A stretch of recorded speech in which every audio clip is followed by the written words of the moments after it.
আসসালামু আলাইকুম সবাইকে। অপরাধী ভালোবাসা গল্পের 60 নাম্বার পার্ট। তো বেশি কথা না বলে চলুন গল্প শুরু করা যাক।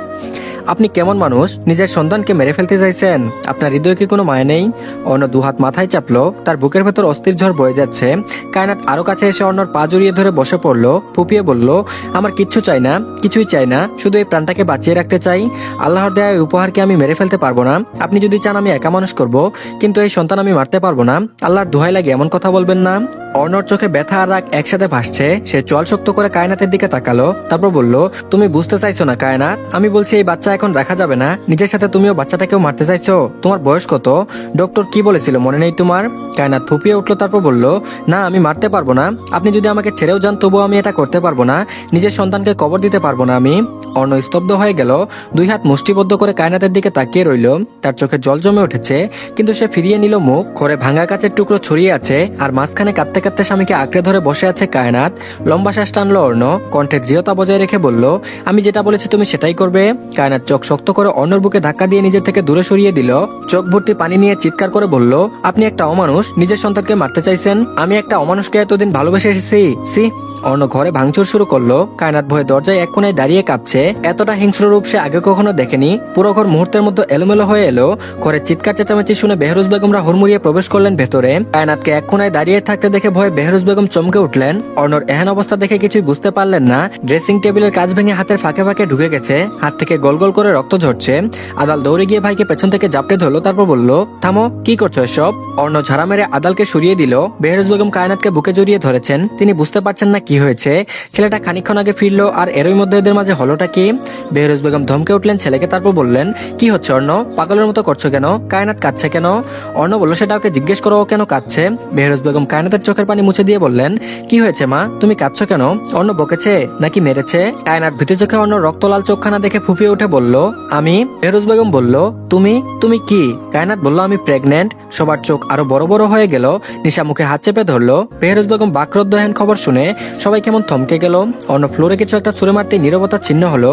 রাগে শরীর কাঁপছে তার। বেহরুজ বেগম হতবাক হয়ে বললেন, এত তাড়াতাড়ি? তুমি শিওর? কায়নাত মাথা ঝাঁকায়, তারপর বলল, এই বয়সে কনসেপ্ট করাটা একদমই উচিত হয়নি কায়নাত। তার মধ্যেও তোমার শরীর ভালো নয়। কায়নাত ঠোঁট ভেঙে কেঁদে উঠলো। বেহরুজ বেগমের হাত মুঠো নিয়ে বলল, আপনার ছেলে এই বাচ্চাকে মেরে ফেলতে চাইছে। আমি পারবো না এটা করতে।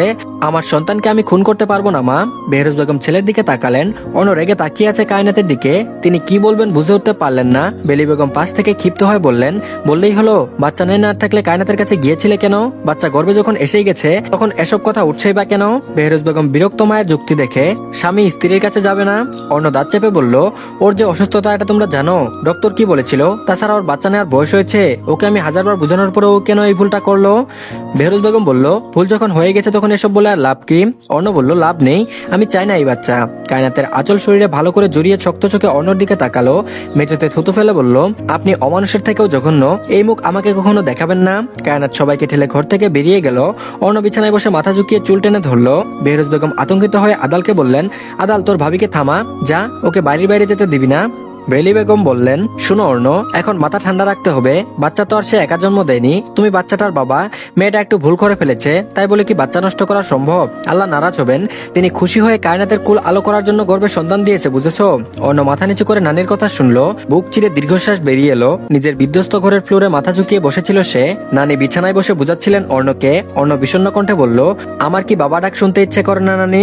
আমারও তো ইচ্ছে করে আমার সংসারে আমার ছোট ছোট দুটা বাচ্চা থাকবে, সারাদিন বাবা বাবা বললে পাগল বানিয়ে ফেলবে। আমারও তো ইচ্ছা হয়, কিন্তু কায়নাত ভীষণ ছোট, অবুঝ কিশোরী এক নারী। অন্য মাথা নিচু করলো, কণ্ঠ কিছুটা ধীর হয়ে এলো, তারপর বলল, মেয়েটা পাগল বানিয়ে ফেলেছে আমাকে। কি করব বুঝে উঠতে পারছি না। ও অসুস্থ, এই সময় বাচ্চা কনসেপ্ট করাটা কতটা রিস্ক ও জানেই না। আমি সব হারাতে পারলে ওকে হারাতে পারবো না নানি। নানি বলল, তোমার এত অবাধি এক করার মোটে উচিত হয়নি। তুমি ঠান্ডা মাথায় তার সাথে কথা বলতে পারতে। অন্য বলল, এত বারণ করার পর ও আমার কথা শুনেনি। এত তারা কিসের? ওর বয়স হলে আমি নিজেই বাচ্চা নেওয়ার কথা ভাবতাম। বেলি বেগম বলল, ছোট মানুষ, ভুল হয়ে গেছে।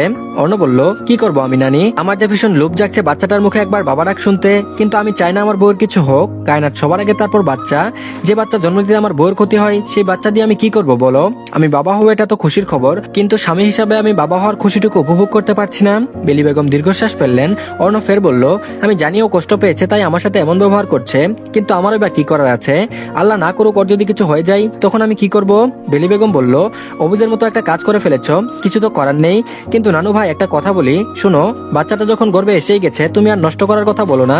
আল্লাহর কাছে দুহাত তুলে দোয়া চাও, মেয়েটার চিকিৎসা করাও, আল্লাহ চাইলে মা বাচ্চা দুজনেই সুস্থ থাকবে। অন্য চোখের উপর হাত রাখলো। বেলি বেগম দেখলেন ছেলেটার চোখে কার্নিশ বেয়ে জল গড়িয়ে পড়ছে। অন্য চোখের পানি মুছলো, ঢুক গিলে ধরা গলায় বলল, ওকে আমি খুব ভালোবাসি নানি, ওর কিছু হলে আমি বাঁচবো না, এই বাচ্চাটা আমি চাই না নানি। বেলি বেগম দীর্ঘশ্বাস ফেললেন। খানিকক্ষণ পর আদাল এসে বলল আশেপাশে অনেক খুঁজেছে তবুও পাইনি কায়নাতকে। অন্য চিন্তিত বোধনে উঠে দাঁড়ালো, স্বার্থদের জানিয়ে বাড়ি থেকে বের হলো। তখনই জুনাইরার বাসায়ও গিয়েছিল অর্ণ, তবে কায়নাতকে পায়নি। ফুফুমার বাসায়ও গিয়ে জানতে পারলো কায়নাত এসেছিল, 2000 টাকা নিয়ে আবার সে চলে গেছে। আর এদিকে বিকেল হয়েছে, সন্ধ্যা ঘনিয়ে আসছে। গ্রামের চারপাশে এখনো মানুষজন গিজগিজ করছে, কেউ কাজ করছে তো কেউ বাজারের রাস্তায় হাঁটছে। খালি মাঠে গ্রামের বাচ্চাগুলো খেলছে। সরু রাস্তা ধরে এক কিশোরী হেঁটে যাচ্ছে সামনের দিকে, গায়ে সাধারণ একটা শাড়ি, মাথার আঁচল চেপে হাঁটছে সামনের দিকে। মিজান দেওয়ান বাড়ির সামনে এসেই থামলো কায়নাত। গেটে ধাক্কা দিতেই খুলে গেল। পা বাড়িয়ে ভেতরে পা রাখতেই শরীরটা ভেঙে এলো। ঘাসের উপর বসে বাবার কবরে আলতো হাত ছুঁয়ে দিল। তারপর বলল, তোমার মতো এই পৃথিবীতে প্রত্যেকটা মানুষ স্বার্থপর বাবা, বাস্তবতাতে তিক্ত কেন বলতে পারো? যতবার একটু সুখ ভিক্ষা চেয়েছি ঠিক ততবার হাজার গুণ দুঃখ এসে হাজির হয়েছে আমার সামনে। কেন বাবা? এই অভাগীকে জন্ম না দিলেই হতো না? তুমি তো দিব্যি শুয়েছ, কিন্তু আমার তো কোনো কুল কিনারা নেই। কায়নাত বাবার কবরখানায় খুব যত্ন করে হাত বুলিয়ে দেয়। ভেজা চোখে সেদিকে তাকিয়ে থাকে কিছুক্ষণ। বাতাস বইছে চারপাশ জুড়ে। সে শাইরে আঁচল দিয়ে মাথা ভালো করে চেপে পা গুটিয়ে বসে, পেটে এক হাত রেখে আরেক হাত কবরে বুলিয়ে মুচকি হেসে বলে, জানো বাবা, তোমার মেয়ে মা হবে। এই যে আমার পেট দেখছো, এখানে তোমার নাতি কিংবা নাতনি আছে। আমার গর্ভে ছোট্ট একটা প্রাণ এসেছে। কায়নাত নাক টানলো, বাচ্চাদের মতো ঠোঁট উল্টে ধরা গলায় বলল, তুমি জানো বাবা, আমাকে সবাই অনেক বকাঝকা করেছিল বাচ্চা নিয়েছি বলে। আমার তো কিছু চাই না, আমার শুধু একটা সুখী পরিবার চাই, যেখানে আমার স্বামী থাকবে, আমাদের একটা সন্তান থাকবে। যদি আল্লাহ চায় তাহলে আমাদের প্রাণ নেওয়ার কারো ক্ষমতা আছে বলো? যদি এই ছোট্ট প্রাণটাকে পৃথিবীর আলো দেখাতে আমার মৃত্যু হয়, তাহলে মৃত্যুও কবুল। কবুল সেই মৃত্যু যার বিনিময়ে আমার সন্তান এই পৃথিবীর আলো দেখতে পারবে। দুনিয়া ছাড়ার আগে যেন আমি আমার বাচ্চাটার মুখখানা একবার দেখতে পারি বাবা। তোমার মতো বাসান বানিয়ে যেন আল্লাহ আমার মৃত্যু না দেয়। কায়নাতের বাবার বাড়িটা চৌধুরী বাড়ির পাশের গ্রামে। কায়নাত সুজা এই গ্রামের স্ট্যান্ডে নেমেছিল একবার বাবার কবরখানা দেখার জন্য। আদৌ সে কি চৌধুরী বাড়ি যাবে কিনা বুঝতে পারছে না। আর তো কোনো জায়গা নেই যাওয়ার মতো। কায়নাত উঠে দাঁড়ালো। সন্ধ্যায় আজান দিয়ে দিবে কিছুক্ষণের মধ্যে। সে পিছু ঘুরলো আর চোখে বাবার কবরের দিকে তাকিয়ে লম্বা শ্বাস ফেলে বাড়ি থেকে বেরিয়ে গেল। চৌধুরী বাড়ি ফিরতে ফিরতে চারপাশ অন্ধকার হয়ে এসেছে। কায়নাত দাঁড়িয়ে রইল বাড়িটার সামনে। এই বাড়ি তার স্বামীর। কায়নাতের বুক ভার হয়ে এলো। গুটি গুটি পায়ে মহলের সামনে এসে সদর দরজায় শব্দ করলো। কিছুক্ষণ পর জয়া এসে দরজা খুলে দিতেই ভূত দেখার মতো চমকে উঠলো। কায়নাত ভালো মন্দ কিছু না বলে ভেতরে ঢুকলো। কেউ তো নেই নিচে। সে সিঁড়ি বেয়ে উপরে উঠেও গেল। আগে যে ঘরে থাকতো সেই ঘরের খিল খুলে ভেতরে ঢুকে ভেতর থেকে দরজা লাগিয়ে দিল। জয়া হতভম্ব, কি হলো এটা? কায়নাত এসেছে নাকি চোখে ভুল দেখলো? সে দরজা আটকে দৌড়ে দাদির ঘরে গেল। আতিয়া বেগম তাসবিহ হাতে নিয়ে ঘরে পাইচারি করছিলেন। জয়ার আগমনে স্থির হয়ে দাঁড়ালেন। তারপর বললেন, কি হয়েছে? জয়া হাঁপিয়ে উঠে বলল, দাদি, কায়নাত এসেছে। চমকে উঠলেন তিনি। তারপর বললেন, কায়নাত? জয়া বলল, হ্যাঁ, ওর ঘরে গিয়ে দরজা বন্ধ করে দিয়েছে। আতিয়া বেগম তখন ওই ঘর থেকে বের হলেন। বাড়িতে তখন যে যার ঘরে অবস্থান করছিলেন। হাসান আর নাজনীনকে নিয়ে আজগর চৌধুরী বাইরে গেছেন। আতিয়া বেগম এক প্রকার দৌড়ে ঘরে এলেন কায়নাতের ঘরের সামনে। দরজা থাপড়ে বললেন, কায়নাত, দরজা খুল। ভেতর থেকে কোনো শব্দ এলো না। জয়া দাদির দিকে তাকালো। তারপর বলল, ওকে স্বাভাবিক লাগছিল না দাদি, কেমন যেন চোখ মুখ ফুলেছিল। তুমি জানো, আজ ওর গায়ে বুরকাও ছিল না, বাড়ির সাধারণ কাপড় জড়ানো ছিল। আতিয়া বেগম চমকে তাকালেন। তারপর বললেন, কি বলছিস এসব? জয়া বলল, হ্যাঁ দাদি, সত্যি। তিনি দরজায় অনেকবার শব্দ করার পর খানিকক্ষণ যেতেই কায়নাত দরজা খুলে দিল। আতিয়া বেগম তাকালেন মেয়েটার দিকে। হয়তো গোসল করতে ওয়াশরুমে ঢুকেছিল। ভেজা চুলে তোয়ালো পেঁচানো, গায়ে এই বাড়ির কাপড়। তিনি ভেতরে ঢুকলেন। কায়নাতের অনন মুঠোয় নিয়ে বললেন, কি হয়েছে তোর? এই অবস্থা কিভাবে হলো? একা এসেছিস গ্রামে? কায়নাত দাদির হাত ছড়িয়ে বিছানায় গিয়ে পা ঝুলিয়ে বসলো। আতিয়া বেগম জয়াকে বললেন, তুই যা, নিধিকে বল হালকা নাস্তার ব্যবস্থা করতে। জয়া মাথা নাড়িয়ে দরজা চাপিয়ে বাইরে চলে যেতে তিনি এগিয়ে এসে কায়নাতের পাশে বসলেন। কায়নাত দাদির দিকে তাকালো, নিচু স্বরে বলল, তোমার নাতির সংসার বোধহয় আর করা হবে না দাদি। আতিয়া বেগম বলল, কি বলছিস এসব? পাগল হয়ে গেছিস? কায়নাত বলল, আমি প্রেগনেন্ট দাদি। আতিয়া বেগম হতবাক হয়ে গেলেন এই কথা শুনে। খানিকক্ষণ পর খুশিতে কায়নাতের হাত মুঠোয় নিয়ে বললেন, এই তো খুশির খবর, অর্ণকে বলেছিস? কায়নাত মাথা নিচু করলো। ছলছল দৃষ্টি ফ্লোরে রেখে ঠোঁট কামড়ে ধরলো কান্না আটকানোর জন্য। আতিয়া বেগম চিন্তিত হলেন, মাথায় হাত বুলিয়ে বললেন, কি হয়েছে বুড়ি? কায়নাত বলল, উনি এই বাচ্চা চায় না দাদি। আতিয়া বেগম বলল, চায় না মানে? কায়নাত বলল, নষ্ট করে ফেলতে চাইছেন। আতিয়া বেগম আটকে উঠলেন। তারপর বললেন, কি বলছিস তুই? কেন নষ্ট করতে চাইছে? কায়নাত সবকিছু খুলে বলল। সবকিছু শোনার পর পর আতিয়া বেগম চুপ রইলেন বেশ কিছুক্ষণ। কায়নাত আর চোখে দাদির দিকে তাকালো। তিনি বললেন, অর্ণর জায়গায় ঠিকই আছে, এই শরীর নিয়ে বাচ্চা গর্ভে ধারণ করা বোকামি হয়েছে। কায়নাত হাঁটু মুড়ে বসে সেখানে মাথা টিকিয়ে হু হু করে কেঁদে উঠল। বুকের মাঝে যেন পাথর দিয়ে কেউ বারে বারে পাঁজরগুলো ভেঙে দিচ্ছে। আতিয়া বেগমের মুখে রক্ত শূন্য। কি বলবেন তিনি? কায়নাত নিজের বুকে হাত চেপে ধরে জোরালো কণ্ঠে বলল, তোমরা আমাকে কি মনে করো দাদি? কেন মা তার সন্তানের খারাপ চাই? ওনার সাথে আমার সম্পর্ক স্বাভাবিক হয়েছে আরো অনেক আগে, এতদিন কিছু হয়নি। উনি বিদেশ যাওয়ার আগে এই রোগ ধরা পড়লো। আমি তো জানতাম না দাদি এত কিছু হয়ে যাবে। ওই দিনের পর তো ওনার সাথে আমি থাকিনি, তাহলে বুঝতাম কি করে আমি প্রেগনেন্ট হব? আতিয়া বেগম শুকনো ঢোক গিললেন। কায়নাত আহাজারি করে বলল, আমি চাই না আমার সন্তানের কিছু হোক। সে যখন আমার গর্ভে চলে এসেছে, আমি ওকে নষ্ট করব না দাদি, আমি পারবো না এটা করতে। কায়নাত মাথা তুলে তাকালো। দাদির হাত শক্ত করে ধরে বলল, ওকে পৃথিবীর আলো দেখাতে হলে যদি আমার মৃত্যু হয়, তাহলে সেই মৃত্যুও কবুল। আমার এই প্রাণটুকুর বিনিময়ে আমার সন্তান ভালো থাকুক, এটুকুই চাও আমার।